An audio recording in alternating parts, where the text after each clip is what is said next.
Hello friends. आ रहे हैं, अभी आपके बोर्ड एग्जाम्स चल रहे हैं। एचपी बोर्ड के लिए स्पेशली मैं ये टॉपिक आज के वीडियो में कवर कर रही हूँ। आपके इंग्लिश ग्रामर इंग्लिश पेपर में एक क्वेश्चन आता है जिसमें है, कुछ क्वेश्चंस हैं जो आते हैं, जैसे लेटर राइटिंग है, अनसीन पैसेज है, नोट मेकिंग है। तो उनमें से एक टॉपिक आज मैं इस वीडियो में कवर कर रही हूँ, वो है नोट मेकिंग। जो आपका क्वेश्चन आता है 4 मार्क्स के लिए, 7 मार्क्स का एक टोटल क्वेश्चन आता है जिसमें ए और बी पार्ट दो पूछे जाते हैं, और बी पार्ट ए 4 मार्क्स के लिए आपको नोट मेकिंग आता है, और बी पार्ट में आपको उसी पैसेज में से आपको कुछ वर्ड्स दिए जाते हैं, उसमें से आपको सिमिलर वर्ड्स या ऑपोजिट वर्ड्स जो है वो लिखने होते हैं। तो वो आता है 3 मार्क्स का। तो ऑल टुगेदर ये क्वेश्चन है आपका 4, 5, 6, 7 मार्क्स का। तो आज एक क्विक सी रिविजन करेंगे जिसमें मैं नोट मेकिंग के बारे में बता रही हूँ। जब भी मतलब नोट मेकिंग किस लिए होता है एक्चुअली, जैसे आपको आप किसी मीटिंग में हैं, वहां क्या हो रहा है, आपको कोई प्रेजेंटेशन कोई है जो प्रेजेंटेशन दे रहा है, और आपको क्या करना है, नेचुरली आपको वो रिमेम्बर मतलब कुछ चीजें आपको याद रखनी है ना वहां पे। आप पूरी की पूरी प्रेजेंटेशन, अब तो चलो हम रिकॉर्ड करते हैं उस चीज को, या कंप्यूटर बेस्ड प्रेजेंटेशंस होती हैं। पहले की बात करेंगे तो क्या होता था, वहां पे आपको कुछ जैसे मीटिंग में कुछ बोला जा रहा है तो आपको एक उसको बाद में हर मीटिंग को, ऑफिशियल मीटिंग को क्या किया जाता था, समराइज किया जाता था, उसका एक मतलब रिकॉर्ड रखा जाता था। तो ये तो पॉसिबल नहीं था कि वर्ड टू वर्ड सारी की सारी जो चीजें बोली गई हैं उसको याद रखें। तो कोई ना कोई किसी ना किसी को ये असाइन होता था कि वो नोट लेता था उसमें से, और उसमें उस नोट्स लेके फिर उसको बाद में वो मीटिंग को एक समराइज करके उसका रिकॉर्ड कीपिंग की जाती थी। उसी तरह जैसे न्यूज़पेपर रिपोर्टर्स जो हैं, जो प्रिंट मीडिया था है, वो किसी कॉन्फ्रेंस में जा रहे हैं, कोई पॉलिटिकल कॉन्फ्रेंस है या किसी भी तरह की कॉन्फ्रेंस है, अब उसमें सारा का सारा वो डिजिटल मीडिया तो अभी आया है, उसके पहले की बात करें हम, तो उसमें क्या होता था, वो उनको लिखना है ना, वो कॉन्फ्रेंस में क्या क्या बातें बोली गई हैं, उनको वो आगे जाके न्यूज बनानी है, उनको आर्टिकल लिखना है उस पर। तो डेफिनेटली उनको क्या चाहिए, उनको एक ऐसे चीजें पॉइंट्स चाहिए जिसको वो बाद में जाके वो उसको एक पैराग्राफ में, एक आर्टिकल में कन्वर्ट कर सके। अब ये चीज एक इम्पॉर्टेंट है कि किसी ने कोई स्टेटमेंट दी है तो आप उसको चेंज नहीं कर सकते हो, राइट? क्योंकि एक इम्पॉर्टेंट चीज है ना, कुछ चीजें बोली गई हैं तो आप उसको चेंज नहीं करोगे। तो आप उसमें से क्या लोगे, वो पॉइंट्स जो उन्होंने बोले हैं that should be included in your note making, और उन्हीं की वो जो जो वो कन्वे करना चाहते हैं उसको आप आर्टिकल या किसी चीज में समरी में बाद में चेंज करोगे। तो नोट मेकिंग एक क्या प्रोसेस था जिससे कि आप फटाफट उस चीज को लिख सको और बाद में उसको समराइज करके प्रेजेंट कर सको, या आर्टिकल के फॉर्म में या किसी भी तरह से रिकॉर्ड कीपिंग के लिए किसी भी तरह से उसको आप कर सको। तो डेफिनेटली आप किसी चीज लैंग्वेज, उस चीज को जो कंटेंट है उसको चेंज नहीं कर सकते हो। जैसे जिस टॉपिक पे बोला जा रहा है वो टॉपिक आपके नोट मेकिंग में भी रिफ्लेक्ट होना चाहिए, फिर बाद में जब उसको समराइज करोगे तब भी रिफ्लेक्ट होना चाहिए। तो बड़ा इंपॉर्टेंट चीज है, ठीक है? तो नोट मेकिंग में क्या क्या है, अगर रूल्स की बात करें, हमारे पास क्या आएगा, 100 या 150 वर्ड्स का एक पैसेज आएगा जो हमने रीड करना है। अच्छा, इसके लिए मैं बच्चों एक चीज बताती हूँ कि आपने जब रीड करना है तो डोंट थिंक कि हम क्वेश्चन पेपर रीड करने में जो है टाइम वेस्ट कर रहे हैं, क्योंकि जब तक आप पैराग्राफ को, उस पैसेज को ठीक तरह नहीं पढ़ोगे तब तक आप नोट मेकिंग नहीं कर सकते, अनसीन पैसेज में जो आंसर्स हैं वो अटेम्प्ट नहीं कर सकते हो, समरी लिखना है वो नहीं कर सकते हो, साथ में सिमिलर वर्ड्स या ऑपोजिट वर्ड्स पूछे जाते हैं क्वेश्चन में 3 या 4 मार्क्स के, वो भी डिफिकल्ट हो जाता है। तो स्पेंड सम टाइम, कुछ टाइम जो है वो रीडिंग के लिए उस क्वेश्चन को आपने डोनेट करना ही करना है, that is very important. Okay, तो उस पैसेज को जो भी आपको नोट मेकिंग के लिए आ रहा है या अनसीन पैसेज के लिए आ रहा है, सबसे पहले क्या करें, उसको जल्दी जल्दी एक बार रीड कीजिए आप, ठीक है? एक बार पूरा रीड करेंगे आप, फिर उसके बाद उसको थोड़ा स्लोली रीड कीजिए। Okay, try to understand the thing कि उसमें क्या लिखा है, क्या कन्वे करना चाह रहा है ऑथर उस पैराग्राफ में। अब थर्ड टाइम आप क्या करेंगे, आप उसमें फिर देखेंगे कि आपको क्वेश्चन क्या है, नोट मेकिंग आया है, फिर उसके बाद सिमिलर सिनोनिम्स पूछे गए हैं, मतलब सिमिलर वर्ड्स, मीनिंग्स पूछे गए हैं वर्ड्स के, या ऑपोजिट वर्ड्स पूछे गए हैं, कुछ वर्ड्स दिए होंगे उसके ऑपोजिट पूछे गए हैं, या अनसीन पैसेज है तो क्वेश्चन पूछा गया उसका आंसर करना है आपने, ठीक है। तो वो आप क्वेश्चन पढ़ेंगे और फिर थर्ड टाइम जब पैराग्राफ उस पढ़ेंगे तो मेक श्योर कि वो क्वेश्चंस क्या पूछे उस बेस उससे रिलेट करके आप पढ़ेंगे, ठीक है, कि उसको क्वेश्चन क्या पूछा गया उसको अंडरलाइन करेंगे, अंडरलाइन कर लीजिए अपने क्वेश्चन पेपर में पेंसिल से। पर एक चीज इन सारी चीजों में क्या इंपॉर्टेंट है, ओरिजिनलिटी मेंटेन रखनी है। आपने जो पैसेज के वर्ड्स हैं एग्जैक्टली समरी में और अनसीन पैसेज के कॉपी नहीं करने हैं, ठीक है, उनको थोड़ा ओरिजिनलिटी में लिखना होता है। पर नोट मेकिंग में तो अलग चीज है क्योंकि हम छोटे छोटे फ्रेजेस में कर रहे हैं। तो नोट मेकिंग के जो रूल्स हैं वो क्या है, use keyword phrases and short sentences. एक लंबा पैराग्राफ है आपके पास, राइट, तो उसमें आपने क्या करना है उसको शॉर्ट करना है ना नोट मेकिंग के लिए। तो हमने सेंटेंसेस क्या है, सेंटेंस के स्ट्रक्चर आपने पढ़ा था, सब्जेक्ट होगा, वर्ब होगा, एडजेक्टिव होगा, प्रोनाउंस होगा, वो सब अब हमने नहीं लेना है। अब हमें क्या लेना है, एक बड़ा सा सेंटेंस है उसमें कीवर्ड क्या है, ठीक है, उसमें क्या इंपॉर्टेंट सबसे इंपॉर्टेंट वर्ड है वो आपको चाहिए कीवर्ड नोट मेकिंग के लिए, ओके। या फिर जो लॉन्ग सेंटेंस है उसको फ्रेज में कन्वर्ट कर देना है। अब फ्रेज और सेंटेंस में क्या है, फ्रेज भी कंप्लीट सेंस बनाता है, फ्रेज सेंटेंस भी कंप्लीट सेंस बनाता है, ठीक है। पर फ्रेजेस में हम कुछ चीजें अवॉइड कर देते हैं, जैसे आर्टिकल अवॉइड कर दिया, प्रेपोजिशन अवॉइड कर दिया। तो ग्रुप ऑफ वर्ड है जो मीनिंग कन्वे करता है पर कंप्लीट मीनिंग नहीं कन्वे करता, पर मीनिंग कन्वे करता है, ठीक है। तो फ्रेजेस ले सकते हैं और शॉर्ट सेंटेंसेस उसमें चेंज कर देंगे, ठीक है। जो पैराग्राफ में लंबे लंबे सेंटेंसेस दिए हैं उनको हम अपने मतलब से, जो उसमें से मोस्ट इंपॉर्टेंट वर्ड्स है उसमें से वो ले लेंगे और उसको शॉर्ट कर देंगे, ठीक है। दूसरा हेडिंग और सब हेडिंग, ठीक है। इसमें हमें हेडिंग और सब हेडिंग और वो सब हेडिंग दे दें। वो इसका देखो यहाँ पे दिया हुआ मैंने सारा, जैसे कोई भी पैसेज है बड़ा सा, ठीक है, एग्जाम्पल लेते हैं, जैसे कुछ भी हो सकता है, डिसिप्लिन है, role of discipline, importance of discipline, advantage and disadvantage of mobiles, advantage and disadvantage of machines, ऐसे कोई भी पैराग्राफ होता है, या लर्निंग इंग्लिश, ठीक है, कोई भी पैराग्राफ है, ठीक है। तो उसका हमने क्या करना है, सबसे पहले उस पैराग्राफ को एक हेडिंग देनी है, दैट इज मस्ट, ठीक है, टाइटल हम उसको देंगे, ओके। जब नोट मेकिंग करने लगे फ्रॉम जो मार्जिन है आपका वहां से आप स्टार्ट करेंगे, यहाँ पे आपका मार्जिन होता है ना, उसके साथ आप स्टार्ट करेंगे, हेडिंग देंगे आप सबसे पहले उसको, ठीक है। जो आपका पैसेज है, जैसे अगर इंग्लिश पे है कि आप इंग्लिश कैसे पढ़ रहे हैं, ऐसा कोई पैसेज आ रहा है तो इंपॉर्टेंस ऑफ इंग्लिश, ठीक है। या अगर डिसिप्लिन पे है तो role of discipline in students life, या डिसिप्लिन इन जर्नल है तो डिसिप्लिन है, ठीक है। या आप मशीन्स क्या है कि मशीन्स के एडवांटेज और डिसएडवांटेज क्या है, तो आप टाइटल दे सकते हैं मशीन, ठीक है, एम जो फर्स्ट लेटर है वो कैपिटल होगा, बाकी वो होगा, ठीक है। तो उसको आप हेडिंग देंगे और उसके बाद नॉर्मली जो आपका जो पैराग्राफ आएगा वो 2 या 3 पैराग्राफ्स में आएगा, जो कॉम्पोजिशन जो ये आएगा नोट मेकिंग के लिए एक पैसेज जो दिया होगा वो 2 या 3 पैसेज में होगा। तो हर पैसेज में कोई ना कोई कीवर्ड तो होगा ही, कोई ना कोई इंपॉर्टेंट चीज तो होगा ही।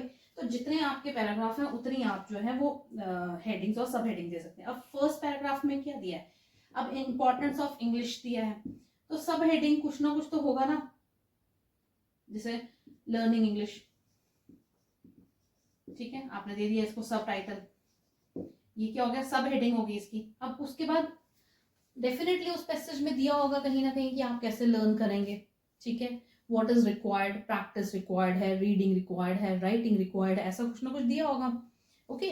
तो उनको इसका सब हेडिंग हो गया, ये तो सारे पैसेज के लिए होगी जो हेडिंग है, पूरा जो आपका पैराग्राफ से जो पैसेज था उसके लिए हेडिंग हो गया। फिर ये फर्स्ट पैराग्राफ के लिए सब हेडिंग हो गया, उसको देंगे आप, और फिर उसके बाद जो जो इंपॉर्टेंट चीजें होंगी वो 2 होंगी या 3 होंगी, इससे ज्यादा नहीं होंगी, ठीक है। अब सेकंड पैराग्राफ में भी उसी तरह इंपॉर्टेंट कीवर्ड ढूंढेंगे आप, उसको हेडिंग बना देंगे और फिर उसके नीचे आप जो भी 3 जो रेलिवेंट पॉइंट्स हैं वो आप लिख देंगे। हो सकता है जो आपका रेलिवेंट पॉइंट हो उसके भी सब पार्ट्स हो, तो उसको ABC करके आप लिखेंगे, ठीक है, फ्रेजेस या शॉर्ट सेंटेंसेस में, ठीक है। हेडिंग और सब हेडिंग देंगे आप नोट मेकिंग में। अब जो हेडिंग और सब हेडिंग है उसको मैंने दे दिया ना, जैसे 1, 1.1, 1.2, 1.3 दे दिया। तो ये क्या है, ये लॉजिकली अरेंज्ड होना चाहिए, रेंडमली नहीं कर लेना आपने कि जो नीचे पॉइंट था वो ऊपर कर दिया, ऊपर जो था वो नीचे कर दिया, ऐसा कुछ नहीं करेंगे आप। एक सीक्वेंस में चलेगा जो पैसेज का थॉट जैसे जैसे चल रहा है, ठीक है। ठीक है, जैसे अगर मशीन्स की बात में करें तो वो बता रहे होंगे कि मशीन्स में क्या कैसे इन्वेंट हुई, क्या नेसेसिटी थी, कैसे हेल्पफुल हैं हमें, है ना। तो ये चीजें चल रही है, जैसे कैसे इन्वेंट हुई, डेफिनेशन दी होगी तो डेफिनेशन से कीवर्ड उठा लेंगे कि मशीन होती क्या है, फिर मशीन्स कैसे हेल्प करती है, जैसे मशीन फ्लाई भी कर सकती है, स्विम भी कर सकती है, हमारे वर्क्स को ईजी कर सकती है, इस तरह दिया होगा। तो उसी तरह to fly we need machine, to need machine to fly, to swim, to make work daily work easy, ऐसे करके 3 पॉइंट्स बन गए। अब हो सकता है सेकंड पैराग्राफ में वो ये तो एडवांटेज दे दिया, सेकंड पैराग्राफ में ऑथर जो राइटर है वो आपको डिसएडवांटेज के बारे में बता रहा हो कि मशीन से क्या होता है, लेथार्जिक हो रहे हैं, हम फिजिकल वर्क नहीं करना चाहते, हम मशीन पर डिपेंड हो गए, तो डिपेंडेंस ऑन मशीन या डिसएडवांटेज ऑफ मशीन कर दोगे आप सब टाइटल। फिर a lot of dependence on machine, unnecessary, मतलब पीपल आर बिकमिंग लेजी, ठीक है, मेकिंग अस लेजी। तीसरा पॉइंट कुछ और होगा। अब यहाँ पे कुछ और होगा कि ये मशीन से हमें और क्या ड्रॉबैक्स होते हैं, उसको भी हम 1 2 3 करके अगर होते हैं तो उसको फर्दर भी आप डिवाइड कर सकते हैं। अगर नहीं मिल रहा है पैसेज में तो you can leave up to this thing, खत्म, ठीक है। थर्ड में थर्ड चलोगे, आपके लिए अरेंज होनी चाहिए, बता दिया आपको, रेंडमली नहीं करनी है आपने कि नीचे वाला पॉइंट जो है वो ऊपर लिख दिया, ऊपर वाला नीचे लिख दिया। जैसे जैसे पैसेज में थॉट चल रहा है वैसे वैसे ही आपके जो है वो टाइटल्स आएंगे। तो क्या होगा, लॉजिकली ऑर्गेनाइज, लॉजिकली ओके, उसको लॉजिकली ऑर्गेनाइज करोगे। और ये 1 और 1.2 बुलेट्स और ये इसका यूज करना है, ये दिखना चाहिए, ये लिखना ही है आपने, ठीक है। उसके बाद है एब्रिविएशन, क्योंकि हम नोट मेकिंग की बात कर रहे हैं, मेकिंग शॉर्ट, किसी चीज को छोटा कर रहे हैं हम, तो एब्रिविएशन क्या होता है, शॉर्ट फॉर्म्स, ठीक है। अब बहुत सारी चीजों के शॉर्ट फॉर्म्स होते हैं, जैसे यूनाइटेड किंगडम, है ना, किंगडम के लिए हम क्या यूके यूज करते हैं, यूएसए यूज करते हैं, है ना, राइट, करते हैं। तो ये तो हमें कुछ एब्रिविएशंस तो आपको पता ही है जो हम करते हैं जर्नली यूज, वो अगर आती हैं पैसेज में तो आपने एब्रिविएशंस यूज कर लेनी है। पर अगर नहीं भी है तो आप एब्रिविएशन बना सकते हैं, किसी बड़े वर्ड को आप उसको छोटे फॉर्म में लिख सकते हैं। क्यों, क्योंकि note making is for me, अगर मैं नोट बना रही हूँ तो मैं अपने लिए बना रही हूँ और मुझे पता होगा कि मैंने किस वर्ड के लिए क्या एब्रिविएशन लगाई है, और फिर जब मैं आर्टिकल लिखूंगी या मैं जब उसको समराइज करूंगी या रिकॉर्ड कीपिंग के लिए उसको रखूंगी तो मैं उस एब्रिविएशन को क्या करूंगी, फुल फॉर्म में लगाऊंगी, क्योंकि समरी या उसमें आर्टिकल्स में एब्रिविएशन नहीं चलती हैं, यहाँ चलती हैं, ओके, तो हम उसका फुल यूज करेंगे। पर यहाँ हम क्योंकि नोट मेकिंग कर रहे हैं तो हम बना सकते हैं एब्रिविएशन, ठीक है, बहुत ज्यादा नहीं बनानी है, 3 या 4 हार्डली आपने एक नोट मेकिंग में 3 से 4 एब्रिविएशन यूज करनी है। ये नहीं है कि सब चीज को एब्रिविएट कर दिया, सब कुछ शॉर्ट फॉर्म में कर दिया, ऐसा नहीं है, ओके। तो की बॉक्स क्या है, एक आपको जब ये आपने कर लिया है तो आपको साइड में या सबसे नीचे जो है की बॉक्स बनाना है, की टू एब्रिविएशंस, ठीक है। एब्रिविएशंस एक तरफ लिखोगे, अच्छा सा नीट बनाना है, मैं तो स्केल नहीं यूज कर रही हूँ, आपने स्केल यूज करना है, प्रॉपर पेंसिल पेन यूज करना है, उसको प्रॉपर बॉक्स बनाना है, की टू एब्रिविएशन साफ साफ लिखना है, क्योंकि आप क्या करो, एग्जामिनर को बता रहे हो कि मैंने कौन कौन से एब्रिविएशन यूज किए हैं, राइट। तो की टू एब्रिविएशन और फिर एब्रिविएशन फिर वर्ड्स, तो जैसे लिटरेचर का शॉर्ट फॉर्म लिट कर लेते हैं, और एक चीज क्या होता है, फुल स्टॉप लगता है इसमें हमेशा, ठीक है।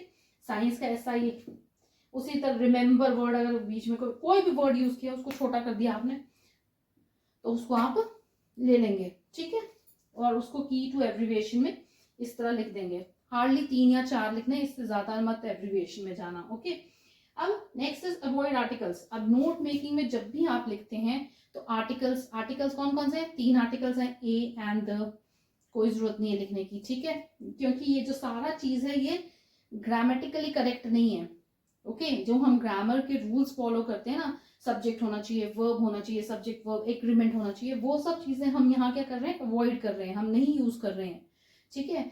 तो आर्टिकल्स हैं, प्रेपोजिशंस हैं, वो सब आप जो है अवॉइड कर सकते हैं यहाँ, अगर नहीं भी लिखेंगे तो आपकी गलती नहीं है ये, ओके, यू आर राइट, ठीक है।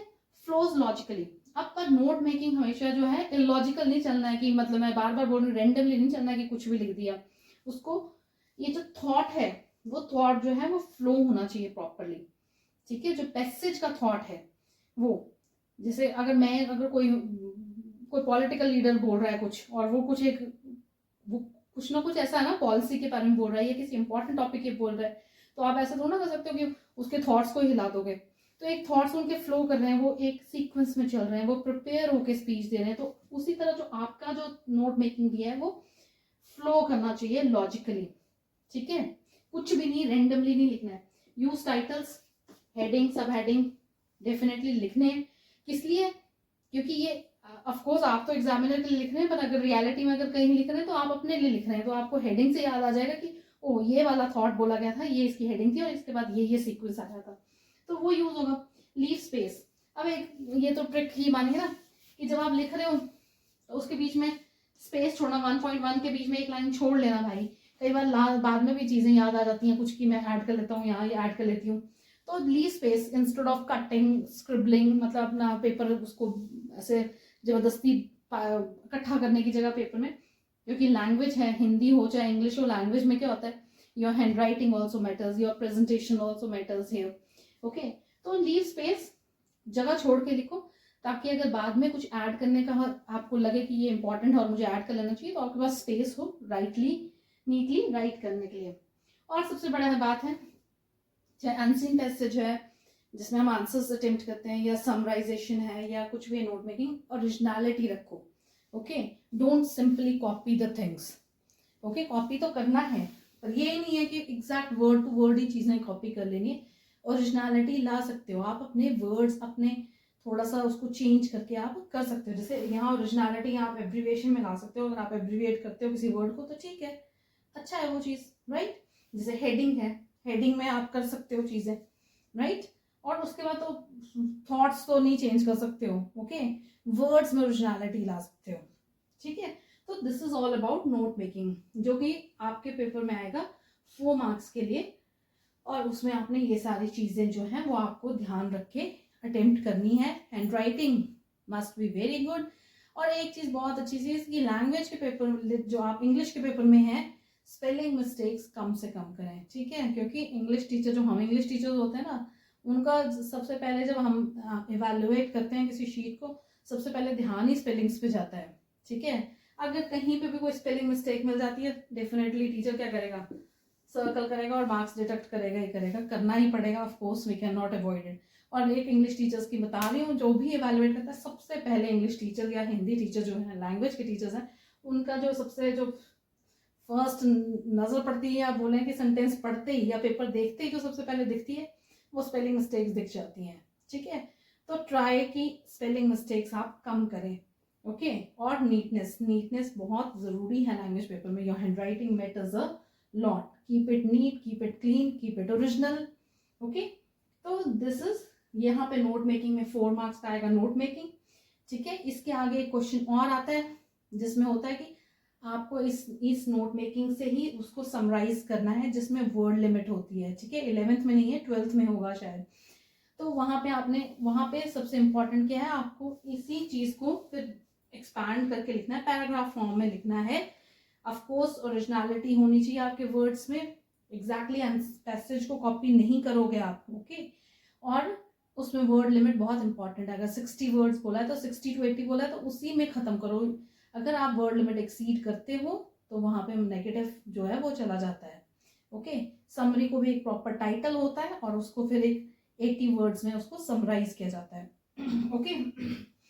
और मैं अपने स्टूडेंट्स को बताती थी कि सबसे अच्छा है समरी जब करने लगे हो, मेक अ बॉक्स, पेंसिल से आप अपनी शीट पे बॉक्स बना लो, काउंट द कॉलम्स एंड, ठीक है, कर लोगे 1 2 3 4 5, ठीक है, 6 7 8 9 10, कैलकुलेशन पता होती है, पहले से करके जाओ, ठीक है। अपनी शीट में पहले से पेंसिल से ये बॉक्स बना के रखो, और यहाँ हेडिंग देके उसको अपना जो वर्ड्स हैं उसको लिखते जाइए, काउंट करने की जरूरत नहीं होगी, आपको पता नहीं कीजिए। सेकेंड टाइम थोड़ा स्लो कीजिए, थर्ड टाइम पहले क्वेश्चन पढ़िए कि क्वेश्चन क्या है, फिर क्वेश्चन के हिसाब से पैसेज को पढ़ो कि कौन सा क्या क्वेश्चन पूछा गया, और उसको फिर अंडरलाइन कर लो पेंसिल से, okay. If it is allowed in your examination, pencil से अंडरलाइन कर लीजिए, और या फिर मतलब keep it in your mind. If it is not allowed to write on the paper, तो keep it in your mind कि ये वाला आंसर वहां है, ठीक है। तो इस तरह आपका जो ये 4, 5, 6, 7 मार्क्स का जो एक क्वेश्चन है बड़े आराम से अटेम्प्ट हो सकता है। तो अभी एक और वीडियो में डालूंगी जिसमें हम बात करेंगे फॉर्मल और इनफॉर्मल लेटर्स के बारे में। इंपॉर्टेंट टॉपिक है जो आपके एग्जाम का। तो एक क्विक रिवीजन है ये। Hope for the best, all the best बच्चों, बाय।